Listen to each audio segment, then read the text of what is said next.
Good evening, dear listeners, and welcome to another spine-chilling episode of Our Scary Stories, the podcast that peels back the veil of reality to reveal the dark, twisted tales that lie beneath. Tonight, we delve into a story so unnerving it might just take root in your mind and grow its own twisted vines of terror. Prepare yourself, for we're about to journey into the Garden of the Damned.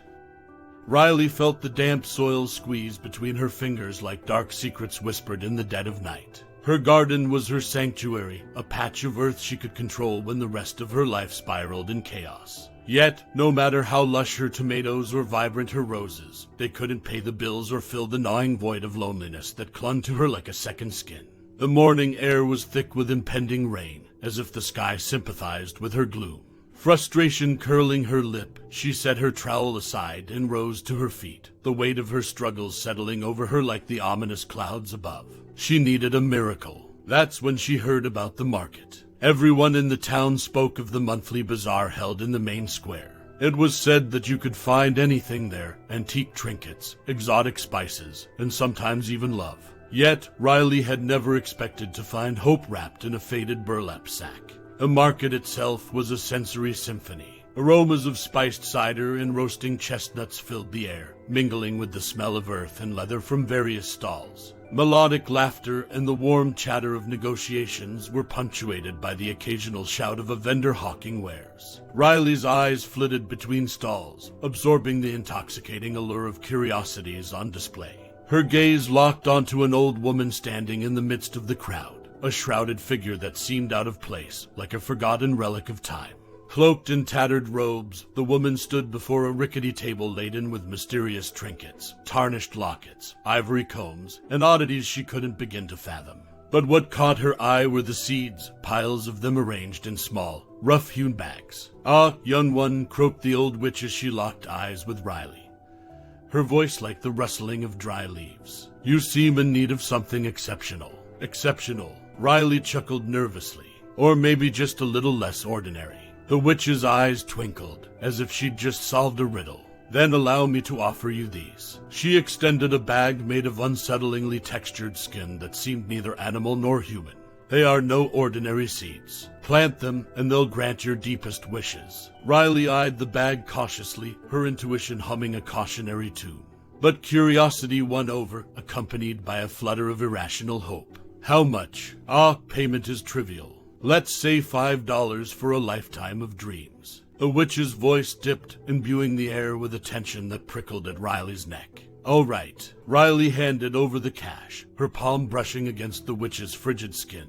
The contact sent a shiver down her spine, as if sealing an unspoken pact. As the sun dipped below the horizon that night, Riley stood in her garden, the bag of seeds in her hand feeling heavier than it looked. Her heart pounded in her chest like a frantic drum, an inexplicable mix of anticipation and dread thickening the air. She dug little holes in the soil, her trowel slicing through the earth like a blade through flesh. One by one, she dropped the seeds in, covering them gently. Yet as she worked, she couldn't shake off a feeling of unease. The earth seemed to clutch greedily at the seeds, swallowing them as if starved for some unspeakable nourishment. With the last seed planted, Riley stepped back.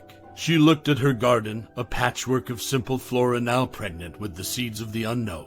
A slow wind began to whip through the leaves, whispering secrets she couldn't yet understand. She felt a mix of satisfaction and an unsettling inkling that she had just invited something unfathomable into her world. Riley retreated into her house, shutting the door behind her.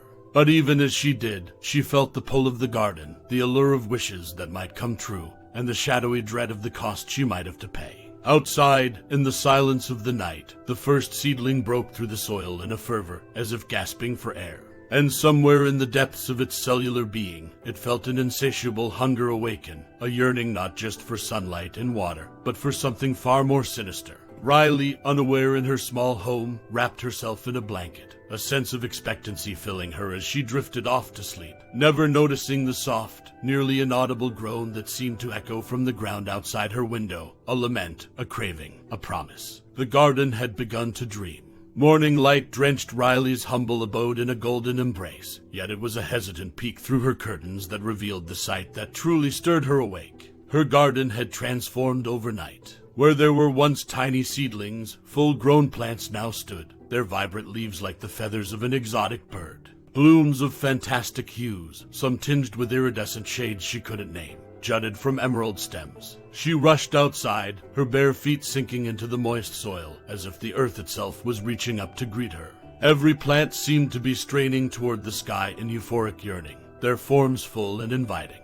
Yet, the air was tinged with a low murmur, almost a whisper, coming from the plants themselves. The sound was soft, yet with an undercurrent of urgency that made her skin prickle. Drawn by an inexplicable force, Riley's eyes fell upon a particular plant. Nestled within its twining leaves lay a fruit unlike any she'd ever seen. It was about the size of a peach but resembled a ruby, its surface smooth and glowing softly as if reflecting some internal furnace. An intoxicating aroma wafted from it, sweet and pungent like a forbidden nectar. With trembling hands, she plucked the gem-like fruit from its cradle. It was warm, uncomfortably so, as if it harbored a life of its own. Uncertain but curious, she placed the fruit on her kitchen table and stared at it. The whispered murmurings from the garden seemed to follow her, slipping through the cracks in the windowsills, invading the sanctity of her home. A feeling of violation rippled through her, but it was overshadowed by a burgeoning sense of hope. An hour later, as if guided by an invisible hand, Riley opened her mailbox to find an envelope, unmarked but filled with cash. Her eyes widened in disbelief. The exact amount she needed to pay off her looming debts was there, down to the last cent. Her heart raced as realization washed over her. The old witch's seeds had granted her deepest wish. Elated and slightly dizzied by her newfound fortune, she raced back to the garden. In her hands were the remaining seeds from the uncanny sack, each one now a beacon of untapped potential. She planted them with reckless abandon, her hands dancing in frenzied excitement. As she covered the last seed, she felt the earth shiver beneath her, as if laughing or perhaps hungering for what was to come.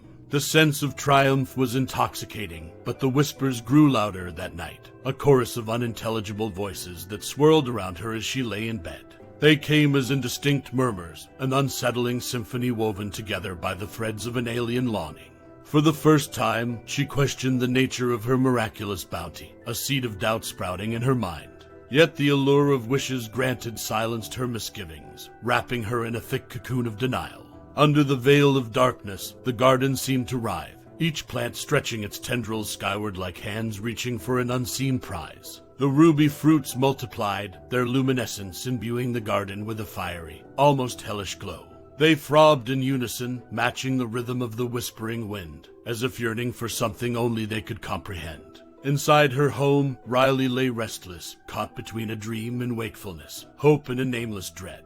Her sleep was punctuated by visions, glimmers of an opulent future, but also fleeting images of shadowy figures with faces obscured, whispering her name. Outside, the garden pulsated, a living entity fueled by the gifts it offered, and the price yet to be exacted. And as the first rays of dawn cut through the shroud of night, each plant seemed to lean toward the house, as if reaching for its benefactor, anticipating the cycle of wishes and debts that had only just begun. Riley was already outside, cup of coffee in hand, when she noticed the change. Her garden, once lush and vibrant, had lost its ethereal glow. The leaves drooped, colors faded, and the gem-like fruits appeared dull, their inner fire extinguished. A sense of unease settled over her as she knelt to inspect the plants. It was then that she saw it, a scrap of parchment-like material jutting out of the soil, as if the earth itself had spit it out. With trembling hands, she unfolded the paper. "Feed me," the note read, in an unsettlingly elegant script. Her eyes darted from the note to the plants, whose thorny vines and serrated leaves suddenly seemed less ornamental and more predatory. The terrible realization struck her like a bolt of lightning. These plants, which had given her so much, now demanded payment. And not just any payment, they craved life itself. The whispers she'd heard, those restless murmurings, were not just figments of her imagination, they were entreaties, a hunger that gnawed at the very essence of her enchanted flora. Panic surged within her, crashing against the walls of her conscience. Could she possibly pay the price the garden demanded? Her mind raced, considering the horrifying possibilities. And then, like a black cloud obscuring the sun, a thought settled in. Her neighbor, Mr. Thompson. Mr. Thompson was notoriously nosy, always prying into other people's business, forever peering over fences and asking uncomfortable questions. And he was mean, especially to the neighborhood kids and pets. Perhaps, she considered with a chilling detachment, he would be the one to satisfy the garden's unspeakable thirst. Riley invited him over under the pretext of needing help with a gardening project. Mr. Thompson, intrigued and likely smelling an opportunity for gossip, accepted. The moment he set foot in her garden, the atmosphere shifted. The plants seemed to awaken, their leaves unfurling and thorns glistening like fangs under the afternoon sun. The air grew heavy, saturated with a musky odor of rot and blooming jasmine, an unsettling blend of death and life. Guiding him toward the center of the garden, where the plants were thickest, she felt their anticipation pulse through the ground, ascending through her veins, a seductive blend of dread and eagerness. "Isn't this plant interesting?" she said, pointing to a particularly ferocious-looking vine. As he bent over to inspect it, the vine lunged, wrapping around him like a constrictor. Thorns pierced his flesh, and tendrils forced their way into his mouth, stifling his screams. Other plants joined in, their leaves like serrated blades slicing through fabric and flesh. Within moments, Mr. Thompson was consumed, his body reduced to a mass of organic nutrients absorbed by the rapacious flora. The garden roared back to life, its colors more vivid, its fruits glowing with renewed intensity. But the victory was Pyrrhic. Riley stood there, her hands soiled not just with earth, but with an irrevocable moral corruption. The whispers returned, louder now, but they were no longer external. They echoed in the caverns of her own mind. As she looked at the spot where Mr. Thompson had stood just moments before, now a nutrient-rich patch of soil, she questioned the cost of her heart's desires. But even as remorse began to curl its tendrils around her conscience, the fruits of her garden pulsed with an insidious allure, their glow intensified by the life they had just absorbed. The garden had tasted human life, and it was ravenous for more. And so was Riley, although her hunger was less tangible, yet equally dark, a growing abyss that would consume her soul long before her flesh. The vibrant colors of the garden were intoxicating, a stark contrast to the dull monotone of the small town surrounding it. New fruits dangled from the branches, sparkling in the sunlight like jewels. Some had facets like diamonds, others were translucent, evoking rare and fragile crystals. They were beautiful, and as Riley picked one, its warmth surged into her like a wave of euphoria. No longer did she need to pine for the attention and admiration that had eluded her for years. The fruit's magic granted her a radiant allure. Her once plain features were now captivating. Her social standing elevated almost overnight. Invitations flooded in for community events, and compliments flowed like sweet nectar. But there was a hidden malignancy in her newfound beauty. Her eyes, once warm and inviting, became icy, revealing a chilling detachment from the world around her. Her movements grew fluid but oddly mechanical, her limbs undulating in a manner that seemed almost serpent-like. Meanwhile, the town was beginning to drown in an atmosphere of mounting dread. Pets were the first to go missing, then drifters, and finally, established residents like Mr. Thompson. Whispers spread like wildfire, and eyes turned suspicious. Fingers weren't pointing at Riley yet, but she felt the scrutiny intensifying, like the prickling of thorns on the back of her neck. Sleep brought no respite. The plants invaded her dreams, their whispers turning into voices, clear and articulate. More, they insisted, we need more. Each utterance twined around her subconscious, constricting tighter and tighter until she woke in a cold sweat. The garden's insatiable hunger reflected her own, a relentless desire for more beauty, more adoration, more life. The boundaries between her cravings and the garden's demands blurred, merging into a twisted symbiosis. This vicious cycle escalated, each sacrifice amplifying her allure and intensifying her moral descent. Even as part of her screamed in revulsion at the horrors she had committed, another exulted in her garden's flourishing splendor and her newfound status. As she walked into the garden one evening, her steps measured and deliberate, she could sense the anticipation of her plans, their leaves quivering with sadistic delight. It felt as though they were beckoning to her, urging her to quicken her pace toward an abyss both external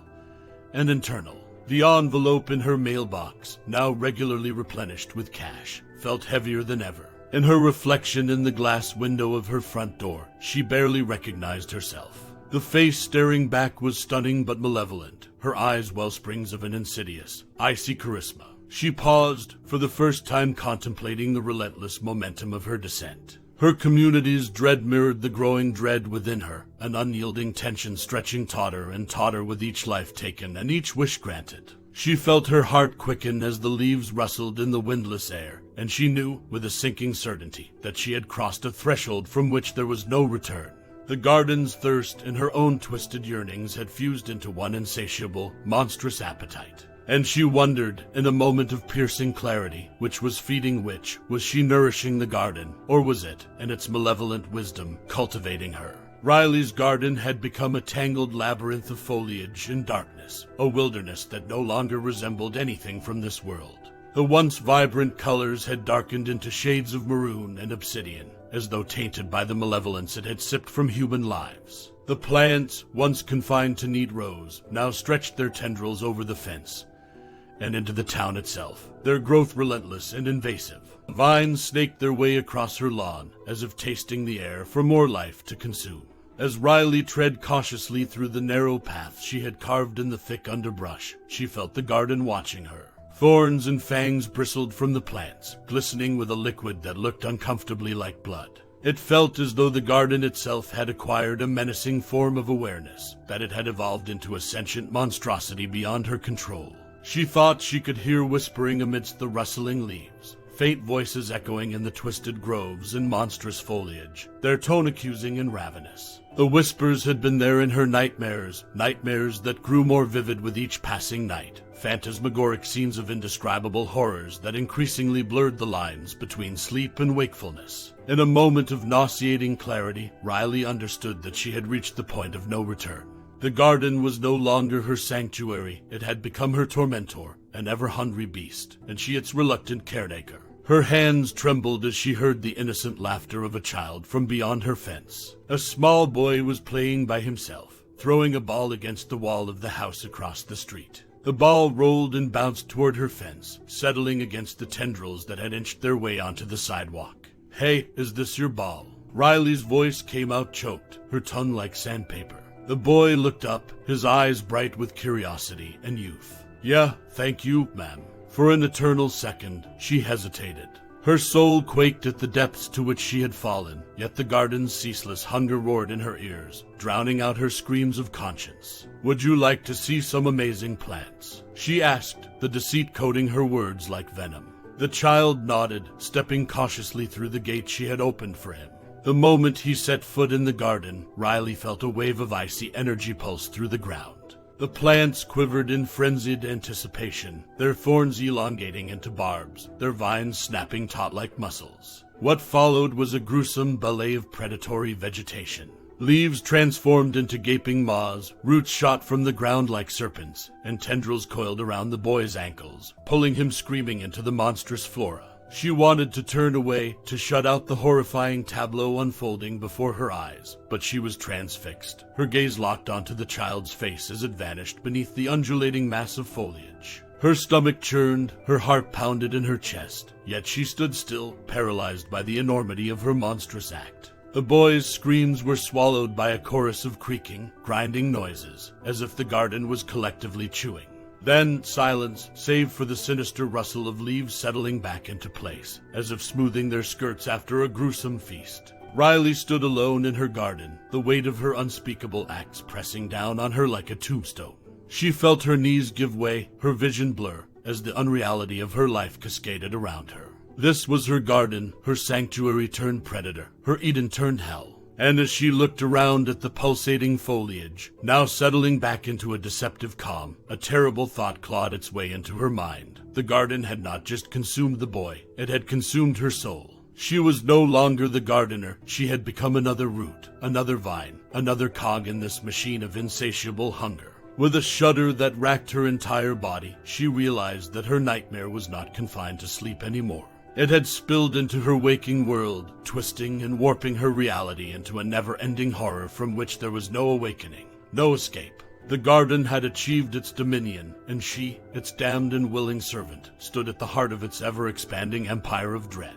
The atmosphere in the town gathering was thick with dread and suspicion, a fog of collective unease that had settled over the close-knit community. Whispers had turned into rumors, rumors into allegations, and now the gathering felt like the precursor to a storm. 4 disappearances in a month, said Paul, the town sheriff, his voice as taut as a pulled wire. We've never had anything like this before. It's got to stop. Murmurs of agreement swelled through the crowd, punctuated by sobs from families missing loved ones. Eyes turned, almost involuntarily, toward Riley's empty chair. She had become a pariah, her absence like a dark hole sucking in the light around it. We need to do something, declared Mary, her voice tinged with panic and anger. We need to search her house, her garden, find out what the hell's going on.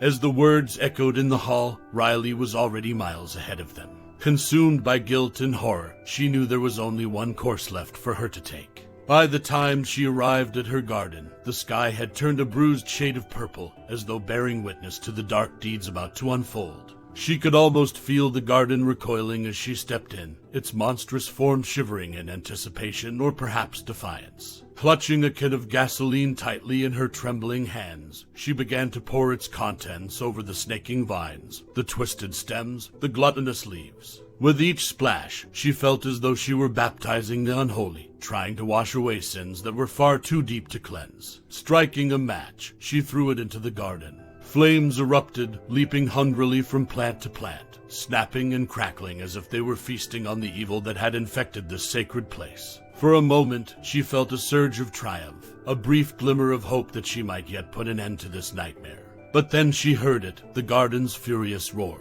It was as though the earth itself were screaming, an ungodly sound that tore through the air, leaving a ringing silence in its wake. Before she could react, tendrils shot out of the flames, snaking around her limbs, pulling her into the heart of the inferno. As she was lifted off her feet, she saw the plants opening their maws wide, thorns dripping with the same liquid fire that now consumed them. Riley screamed as she felt herself being drawn into the garden's gaping jaws, a last act of defiance from the monstrosity she had nurtured and unleashed upon the world. She felt the plants bite into her flesh, felt herself becoming part of their terrible form, even as the flames danced around them. The townspeople arrived just in time to witness the garden's final moments. The roaring flames illuminated their faces, casting flickering shadows that seemed to dance with macabre glee. As they looked on in horror, the garden, and Riley with it, was consumed by the fire, collapsing into a heap of smoldering ashes. For the rest of their lives, those who were there would be haunted by the image of the burning garden, the memory seared into their consciousness like a brand. They would speak in hushed tones of the woman who had nurtured a garden of the damned, of the terror that had grown in their midst, and of the fire that had consumed it all. But most of all, they would remember the eyes. Just before the garden was reduced to cinders, many swore they saw a pair of eyes amidst the flames, eyes filled with a complex tapestry of rage, sorrow, and unspeakable horror. Eyes that seemed to accuse them, even as they vanished into the blaze. In that final, terrible moment, as the garden and its creator were reduced to ashes, the townspeople understood the depths of the horror that had taken root among them. It was a realization that left them hollow, forever marked by the dread of what can sprout from the seeds of human desire, watered by regret and fertilized by the darkest corners of the soul. The ashes of the garden of the damned would scatter in the winds of time, but its haunting legacy would remain, a cautionary tale whispered from generation to generation, an undying testament to the perils of wishes that come true. Thank you for joining us on our scary stories. If this episode left you hungry for more tales of terror, be sure to subscribe and never miss another journey into the macabre. Until next time, keep your eyes open and your doors locked. You never know what might take root when you're not watching. This is our Scary Stories signing off for tonight.